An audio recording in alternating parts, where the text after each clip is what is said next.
രണ്ടാം പിണറായി സർക്കാരിന്റെ അവസാന ബജറ്റിന് ഇനി 2 നാൾ മാത്രമാണ് ബാക്കിയുള്ളത്. തെരഞ്ഞെടുപ്പിന് തൊട്ടുമുമ്പുള്ള ബജറ്റിൽ ജനപ്രിയ പ്രഖ്യാപനങ്ങൾ ഉണ്ടാകും.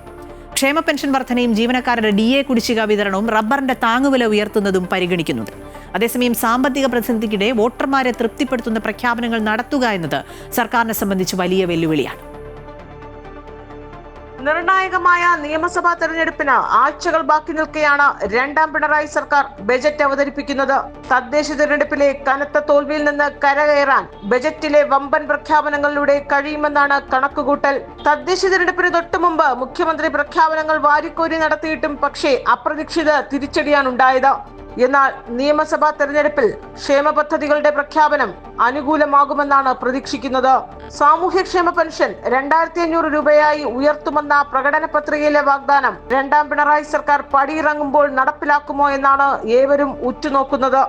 അത്രയേറെ ഉയർത്തിയില്ലെങ്കിലും നിലവിലെ 2000 രൂപയിൽ നിന്ന് ചെറിയൊരു വർധനവ് പ്രതീക്ഷിക്കുകയാണ്. റബ്ബറിന്റെ താങ്ങുവില 250 രൂപയാക്കി ഉയർത്തണമെന്ന ആവശ്യം ശക്തമാണ്. നാളികേരം, നെല്ല് കർഷകർക്കായി പ്രത്യേക സബ്സിഡികളും പാക്കേജുകളും പ്രതീക്ഷിക്കുന്നു.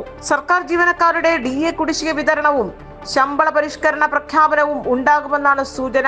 ലൈഫ് മിഷൻ പദ്ധതിയുടെ അടുത്ത ഘട്ടത്തിലായി വലിയൊരു തുക നീക്കിവെക്കാൻ സാധ്യതയുണ്ട്. വിലക്കയറ്റം നിയന്ത്രിക്കാൻ വിപണി ഇടപെടലിനും സബ്സിഡി സാധനങ്ങളുടെ ലഭ്യതയ്ക്കും കൂടുതൽ തുക വകയിരുത്താൻ സാധ്യത. വ്യാവസായിക, വിദ്യാഭ്യാസ, ആരോഗ്യ, IT മേഖലകളിൽ ഊന്നൽ നൽകുന്ന പ്രഖ്യാപനങ്ങൾ ഉണ്ടായിരിക്കും. അതേസമയം സാമ്പത്തിക ഞെരുക്കവും കേന്ദ്രം വായ്പാ പരിധി വെട്ടിക്കുറച്ചതും സൃഷ്ടിച്ച പ്രതിസന്ധിയിൽ നിന്നാണ് സർക്കാർ ജനക്ഷേമ ബജറ്റ് അവതരിപ്പിക്കുന്നത്. ധനമന്ത്രി KN ബാലഗോപാലിനെ സംബന്ധിച്ചിടത്തോളം അവസാന ബജറ്റ് വെല്ലുവിളി നിറഞ്ഞതാണ്. അമൃത ന്യൂസ്, തിരുവനന്തപുരം.